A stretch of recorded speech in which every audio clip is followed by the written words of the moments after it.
All right, so welcome to Champagne Dreams. I'm Darryl Dwayne, and this is Stephanie.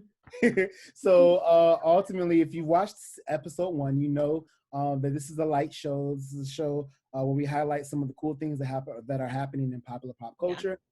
And we just want to basically take your mind off of the fact that we're all locked down in quarantine. However, we would be remiss if we did not acknowledge the passing of Ahmad. Ultimately, as a black man, like I definitely, I'm over it. I'm Yeah. super upset that this is a situation that continues to happen and happen over and over and over. And I'm sure Stephanie, again, you're not only a mother, but you're also married to a black man. Yeah.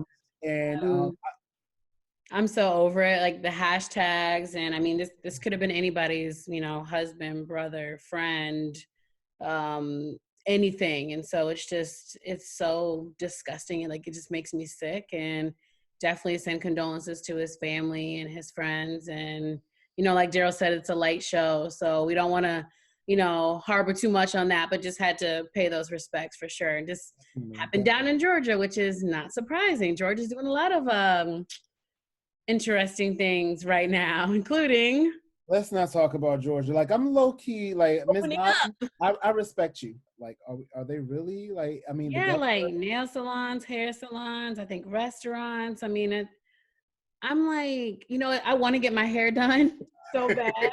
And I would love to get my nails done, but I'm just like, it's not worth it. It's not that serious because most people aren't even really going back to work like that. So who are you trying to look fresh We for? gotta I look. mean, I get it. Trust Yeah. me, as a woman, I get it. But it's not worth like going out trying to risk catching something. But in reality, we were doing sewings back in ancient Egypt. Like, Yeah. let's be very clear. They're saying there's so many like women now are like embracing their curls and their natural hair because at this point you don't really have a choice. Like I remember I used to have like a sew-in with this like texture hair, and now like this is my own hair. But I never wear my hair like this because I'm either doing like TV stuff or presentations or stuff at work, whatever it may be, and nobody's ever told me I have to like wear my hair straight. But I just naturally just wear my hair straight, or I have like a sew-in to protect it. But now I'm just like my hair is so healthy right now because I don't have anything in it. I haven't been putting heat on it. So I'm kind of like digging this right now. So look, I know you've been following like what's been going on in, I guess, Hollywood, Hollyweird, however Pop you want culture to is always a thing. Yeah. call it. I saw, okay, you watched like Love and Hip Hop and I watch all of them. LA. did you see apparently Princess Love filed for divorce from Ray J?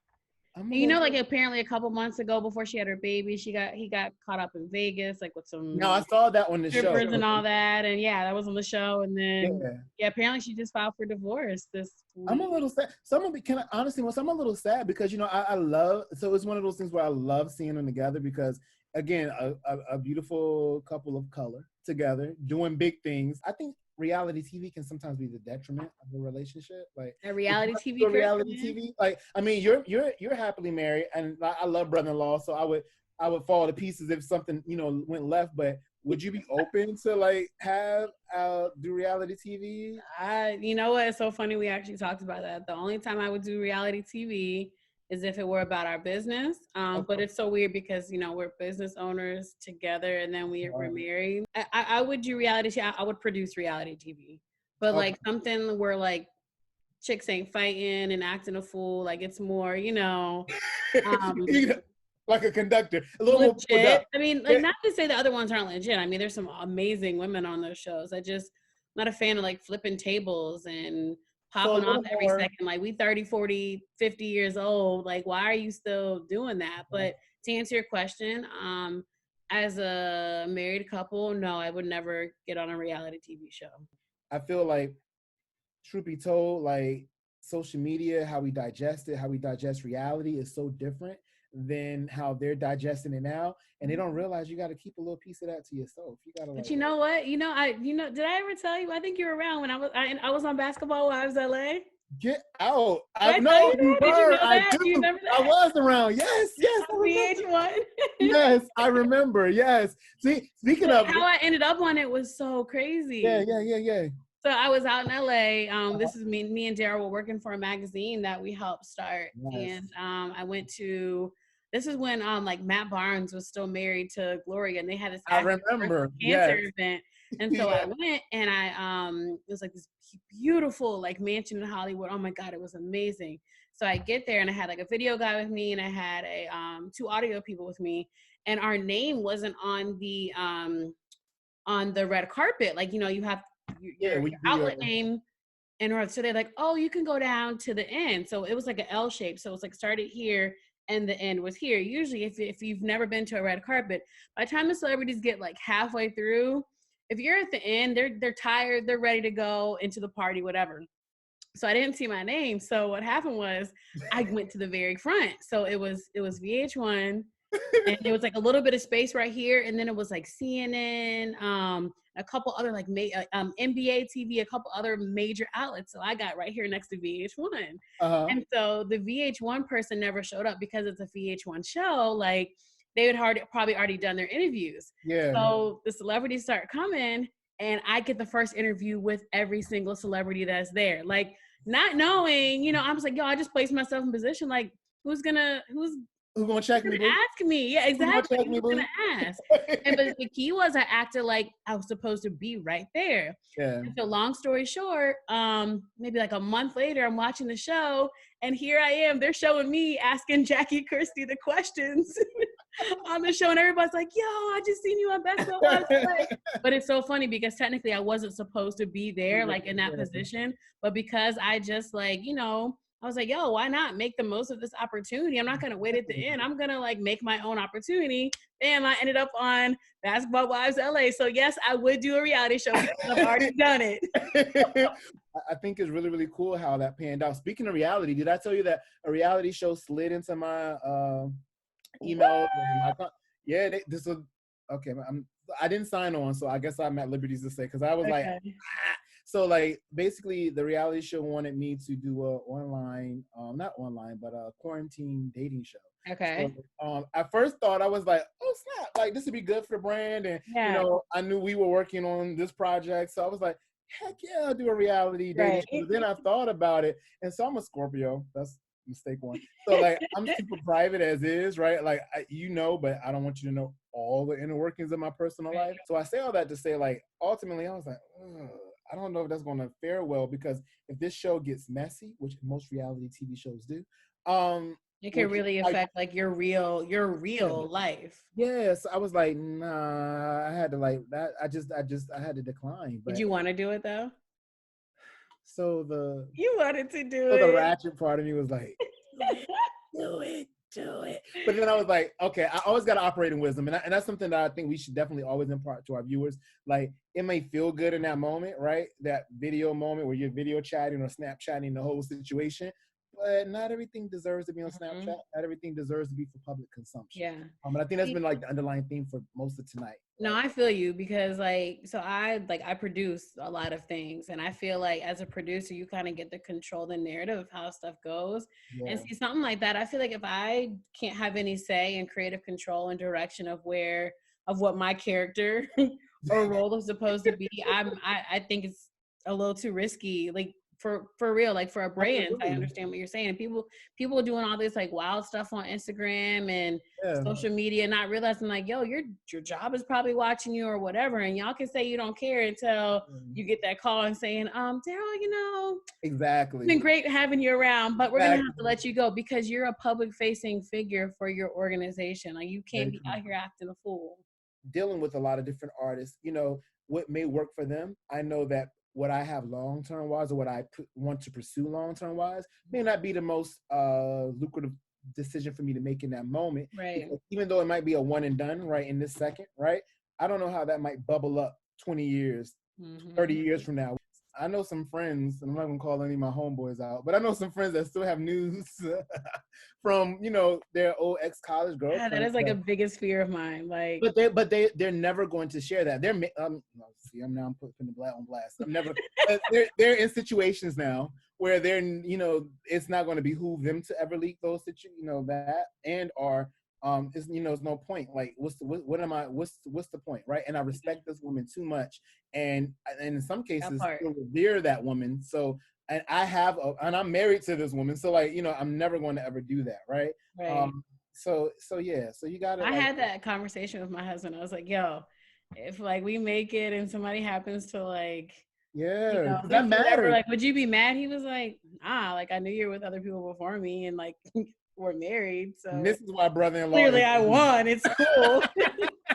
I love how he added that clearly I won. But I mean, as a man, like I get it. Like you with me, like whatever you did in your past, because us guys, we can be messy in our past, especially in our teen years. So like, I can't hold a candle to you or judge you, Right. knowing that I may have been in these streets I just as can't believe equally. you've never sent a nude, Daryl. I never know. That's Not a time. crazy. Wait, Now, if look, anybody you pop gonna up say that? saying Is that I somebody did, gonna pop like, up with you? right now, that I said that I've never, I feel like someone's gonna be like sliding in my DMs like this. Somebody, please, if I'm you like, have Daryl's nude, please send it. so, Wait, don't send it to me. That's kind of weird. Like, just let me know that you have it. but I think part of the reason I never really ever sent one is because I have too many noticeable markers, if that makes sense, right? So like, I'm like, I got tattoos on my hands. I got tattoos. Yeah. I'm so tatted up. I just felt like it was always a liability if I did. All right, so we're gonna not be messy anymore, and we're gonna give some people some motivation. So We for got to. messy, some motivation, we have our word of the week. So what's your word of the week, Daryl? All right. So, I mean, I think last week I went with commitment. This week I'm going with love. Okay. I feel like, you know what? That's one thing that the word is thrown around too loosely, but we don't actually actively engage in the practice enough, if that makes sense, right? So Yeah. a lot of people they're quick to say, I love you, right? But they don't necessarily mean it. And they don't necessarily understand what that word truly, when you define it, what it means. I think when I think of the word love, I think of I love you despite yourself. Okay. Because as a human, you're going to fail me at some point or another, just like I'm going to fail you. There's going to be a point in our walk where we're walking together and you're not going to see me in the best of light and I'm not going to see you in the best of light. But even in that moment, I love you so much that I'm not going to allow that to negate our relationship to where I want to like just be out, because I know that who you are underneath all of that is worth fighting for and worth making this thing work. Friendship, romantic relationship wise, whatever we are in this particular space. Yeah. I like What that. about you? You like that one? All right, what about you? Like, what is your word? My word for this week is gonna be persistence. Ooh. I think, with the quarantine, everything happened, like sometimes we can get a little lazy and just be like, well, like I'll finish this when everything opens back up, or I'm not gonna reach out. I think I'm just cool. But I think you need to, if you're like really adamant about following your dreams and knowing what you want in life, I think you got to be persistent and like not stopping when somebody tells you no, like that you can't do anything, or no, that's not really in your job description, or no, I don't think this is for you. Like, if you feel something's for you, like be persistent about it and just do it. I'm a big fan of like, creating your own lane and making your own way. And I think you have to be really persistent when it comes to that, because you're going to hear so many no's. But like if somebody told me the other day, it's like, all you need is one yes. So I think when you're persistent, find people's emails, reach out to people, don't burn bridges. Like that's really, really important. So persistence is my word for this week. I think those two correlate yet again. We always want to we're always vibrating together, and which is what I love. Like when you think about love and persistence, like even in love, you have to be persistent. Like I know who you are, and in this moment, you're not showing me, or you better yet, you're giving me one part of who you are, but I have to be persistent and still chase after who you are underneath all of that. Like all the baggage, all the drama. Like I got my own baggage, but I know who you are. And in this regard, I'm going to stay persistent and we're going to make this relationship work. So like, I think I got to get my glass ready. Let me just look, this is shake this up. Like, to this. yeah, you know what I'm saying? I got, I like my cocktail always is spicy, so I'm ready to rock. So we're going to definitely cheers to persistence. Yeah. And a cheers to love, because love and persistence go hand in hand. You can't say you love somebody unless you want to be persistent and consistent. That's a whole nother one for a whole nother day, Daryl. Yes. Yay. Well, thanks for watching our second episode of Champagne Dreams. Make sure you follow us on social media and we'll see you next time. Bye. Till then, be good.